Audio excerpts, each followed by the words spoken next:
Hi, I'm Gareth Green, and in this video we're just going to dip into Beethoven's Piano Sonata, Opus 49, number 1. It was written in 1797. And when we think of Beethoven, we often think about Beethoven as this great dramatic composer. You know, he writes the Pathetic Sonata, great big chords and big drama, all going on like this, and then he has a fast section which all goes fast and furiously, and so on. And there are plenty of other sonatas by Beethoven that we kind of feel all this drama and romanticism coming through. But there was another side to Beethoven, a very delicate, elegant side, a kind of the inherited classicism that we see in a lot of Beethoven. So Beethoven's often called the bridge composer because he bridges the classical and romantic periods. And quite often there's a lot of commentary about, well, what is it that Beethoven did that kind of pushes him into romanticism? But we're just going to look at the other angle on this for a moment and think, well, what is there in Beethoven that is still very much dealing with inherited classicism and dealing with that more elegant, delicate nature of his musical personality? So let's have a look at this G minor sonata, the first movement, which goes something like this.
You can hear immediately what I mean. It hasn't got that passion and drama that we often associate with Beethoven. So what's he up to here? How does it work? How is it inheriting classicism and portraying that delicate nature? Well, there's just the first section of this first movement. So let's unpack that a little bit. We're in the key of G minor. We've often just got a very simple texture, haven't we? Where there's a right hand melody accompanied by the left hand. So at the beginning, here's your melody.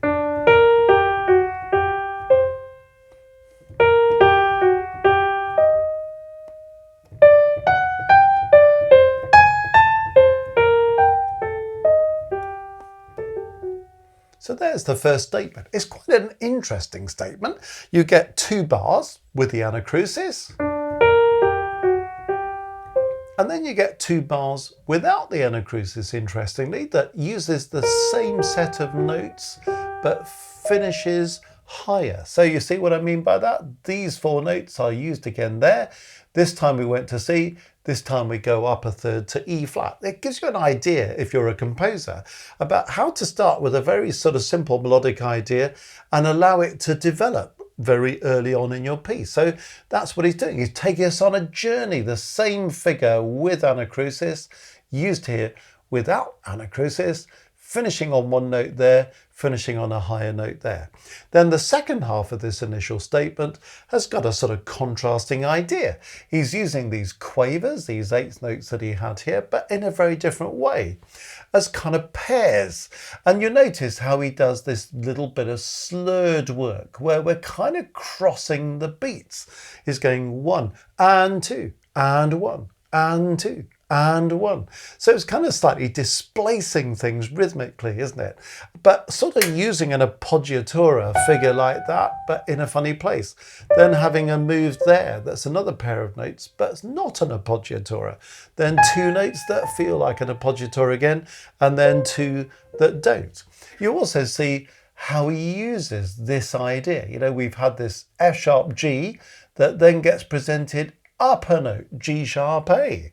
We then have, by parallel, D going to C, and that becomes C going to B flat. So you see what he does? F sharp, G, D, C. Then he expands all those notes. So the first two go up, the second two go down lower. So we start with this idea and we do this sort of expansion with it. And then quite a sort of disjunct corner when you look at this bit. B flat, up a 6, down a 7th, up a tritone, down a 6. So there's quite an angular moment just before the end of the phrase there, which just begins to threaten the elegance of it, but that's Beethoven knowing what he's doing there. And then conjunct to finish with this little quick figure just to finish off the phrase. So we end on a dominant chord. So we're ready to kind of take a breath before we move on. Okay, so that's what's happening melodically and in terms of the inner life of that phrase structure. What's the left hand doing? Well, it's just accompanying in thirds. That's all that's going on in the opening bars. And then single notes. And then in the second half of this initial statement, just these kind of simple chords in two parts. So it's interesting how you see we've got this opening statement that takes us to there. That sort of breaks into two halves, as we've seen, and then that in itself breaks down into two bits, and then we've got this sort of fragmented thing with this going on to that, and then we get the disjunct thing, and then we close off the phrase. So it's quite interesting to see how he's constructed that, and then to see how the left hand supports that. Quite a thin texture, it's kind of three parts, isn't it? Fairly straightforward harmony. If we look from the beginning, we're in G minor, chord 1.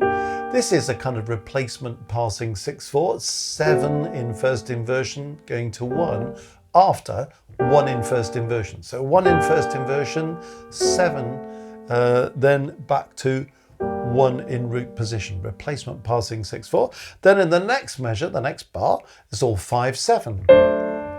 Double passing notes, back to chord 1. Then in we go to 1 in first inversion, and you notice the soprano part, the top line is going from B flat to G, the bass line does the reverse, G to B flat, so we just flick over those parts. Then he does the same trick, that 7 in first inversion, back to 1, because it's a copy of the same music 2 bars earlier, 2 measures earlier. We talked about how this then changes melodically in this bar. The harmony also changes. That was a 5/7. This is a chord 4. So you feel that we've gone on a sort of melodic journey, but also a harmonic journey. That's our first statement. And then we're in a new place, harmonically and melodically.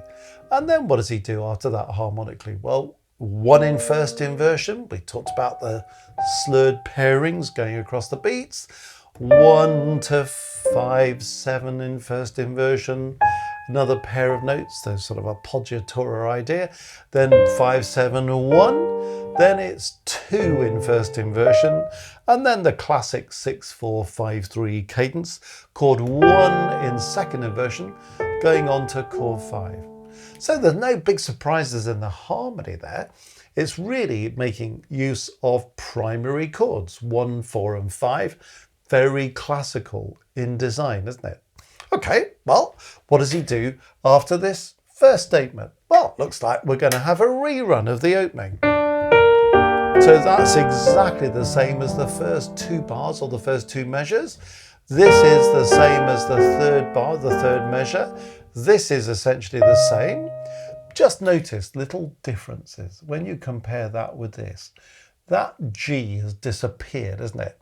And then in the left hand, you notice that we use these first 3 notes, but we sustain the bass note. So tiny little differences. And then really it's the end of the bar, the end of the measure, where things just change a bit, where he gets hold of this, which is going to be significant. It's interesting that because it's starting on the last half beat, it has some kind of relationship with this anacrusic idea that we haven't always had in that first statement. We certainly didn't have it here, but we've got something happening there, haven't we? And the chord changes because now this is really a chord 7 in first inversion in B flat major. So he's going to use it to modulate, isn't he? Well, that's not a big shock. B flat major is the relative major of the home key G minor. So it goes from there straight to a chord of B flat major with this note tied in the right hand to create a slight dissonance that then resolves. And then you think, B flat major, first inversion. And then we have a bit of decoration in the right hand going on through there. So same kind of ideas. Then he introduces this little turn figure that gets used sort of 3 times back to back. And that D is an appoggiatura onto C. So this is really in B flat major a chord 2 in first inversion. And then you think, okay, he's going to have a cadence in B flat major, which he kind of is, but not before he does this. So he's used the turn figure again, and he's used it with the following 2 notes sequentially. It's just gone down a note, isn't it? And then he does the same thing again. So kind of sequential. That's all going on there. But you notice harmonically, we have this E natural here. So what's he doing here? Well, this is going 5 in first inversion to 1 in F major. So it's a kind of secondary dominant in F major because 1 in F major is called 5 in B flat major, the prevailing key. But it's also a cadence, so it almost feels as if we've modulated to F major. We're not really staying there, but it's just certainly got more than a hint of that. So F major is the dominant of B flat major, so the dominant of the relative major key, but it gives us a bit of harmonic colour in that cadence alongside the turn figure. Then this stuff, the semiquavers, the 16th notes rather, are just a kind of linking idea, aren't they?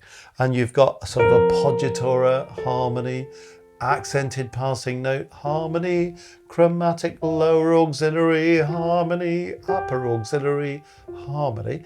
But that pulls him into the next bit. And then he kind of says, okay, well, we're in B flat major now, so let's have some kind of new idea. So we have this little statement. Okay, well, that's kind of just outlining 5/7 in B flat major, 1 in B flat major. All these notes belong to the tonic triad there, you see.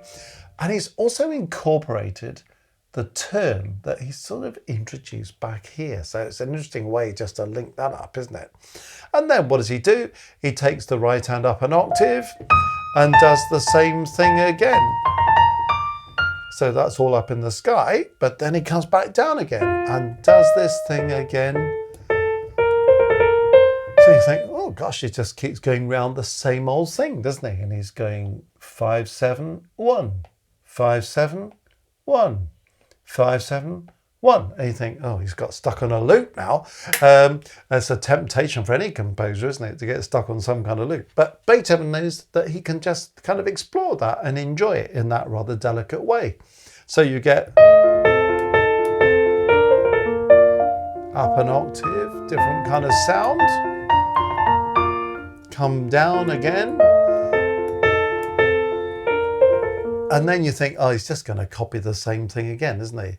But Beethoven says, no, that will be too predictable, so we'll now move in a slightly different direction. So off we go somewhere new. And here we've got the tonic chord of B flat major. And then he says, you know that sort of secondary dominant idea I had back there? Well, let's use that again. So he goes for a 5/7 in E flat major. That's why there's an A flat there. And then he goes on to an E flat tonic chord there. So we've definitely gone from 5/7 to 1 in E flat major. Well, that's the subdominant key of B flat major, and chord 1 in E flat major is chord 4 in B flat major, the key is in, so that kind of works well as a secondary dominant. And then he sort of carries on, but back in B flat major because we've got A natural. And then a chromatic E natural. I rather like that. It's a lovely little tease of that E natural, isn't it? As a sort of chromatic note onto the F. And what are we doing here? We're going 1 in second inversion, 5, 7, 1 in B flat major. So that's all fairly standard stuff, except the only thing Beethoven does that's not quite so predictable is that C sharp. He does this 1 in second inversion, 5, 7, and then he goes, which sounds like a horrible wrong note, doesn't it? But actually it's a beautiful chromatic note taking us to D. It's very delicate and refined in its own way, isn't it? So this is the great skill of Beethoven, isn't it? How do you use these little techniques of secondary dominant, appoggiatura ideas, little bits of chromatic colour, to kind of keep it all delicate and refined, but to keep it engaging for the listener. So things just don't do what you think they're going to do. We're expecting this cadence to go. And if it did that, we'd all be quite happy. Beethoven says, well, okay. Most of us will think, oh, he's lost it. But then you see how it works out. It goes into that D, isn't it beautiful? And then it ends up being something really refined and elegant. So that's the kind of thing that I mean by talking about this delicate, elegant side of Beethoven. It's very clever, isn't it? And how he sometimes does that by quite predictable means, but sometimes does it with some really quite acute dissonance like he's just done there. Anyway, what happens next? Well, he says, well, let's go around all this again. So we had that interesting bit where we had the secondary dominant into E flat. Let's do it again. And you think, oh, I know what he's going to do. We're going to do all this again. Ah, he doesn't do that. This is where he's so skillful. Does this and then goes off somewhere else. Ah, suddenly the melody's gone higher and the semiquavers, the 16th notes have kept moving. And he's kind of extended the phrase, and then he's kind of used a different chord, well, same chord, but different inversion. Previously, we were looking at 1 in second inversion. Now we're looking at 1 in first inversion. And then there's a chord 2 in first inversion. And then he goes chord 1 in the second inversion again. And then we come to the cadence. And this time, he does do the thing you're expecting. Last time he did. And this time he goes, it is what we expected. And then, of course, he just says, well, we now need to finish off this section. So the rest of this last line of music is just really finishing off. What do we get? You can immediately see we've got this little phrase that's kind of repeated and slightly modified at the end. So again, these notes in the left hand giving us a little link in a very similar way to how the notes in the right hand gave us a link there. And then on he goes, so this nice little phrase, 5, 7 in B flat major to chord 1 in B flat major. Nothing surprising about that. Repeats that little link from before, then launches into the same phrase, repeated. Just a bit quieter, but instead of just going on to B flat major, what he then does is have this kind of triple appoggiatura at the cadence, which is beautiful. Isn't that gorgeous? Before resolving to that tonic chord of B flat major. So it's just a small insight into the first section of Opus 49, number 1, in which we don't hear all that passion and drama of Beethoven, but we really do hear that delicate, elegant, reflective side of his personality. And we hear how that has absolutely come from the world of Haydn and Mozart, hasn't it? But at the same time, little corners of intrigue, and at the same time, very careful internal design of what's happening with musical ideas, what's happening inside the phrases, and you end up with this beautiful, simple sounding music.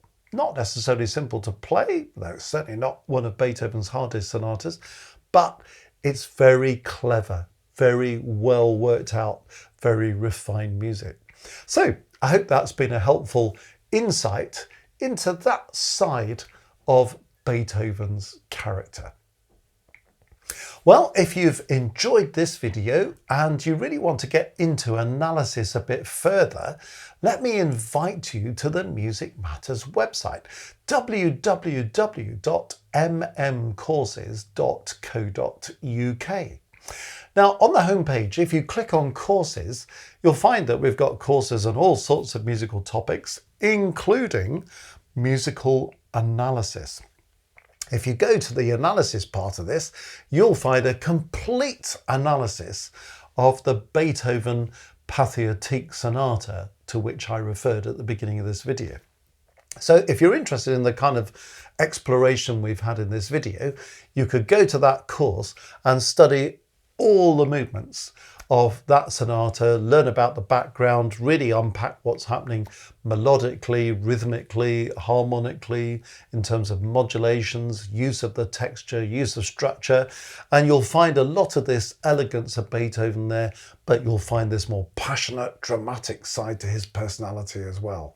And so that would just take you deeper into this kind of analysis. Lots of other things there while you're on the homepage to look at too. www.mmcourses.co.uk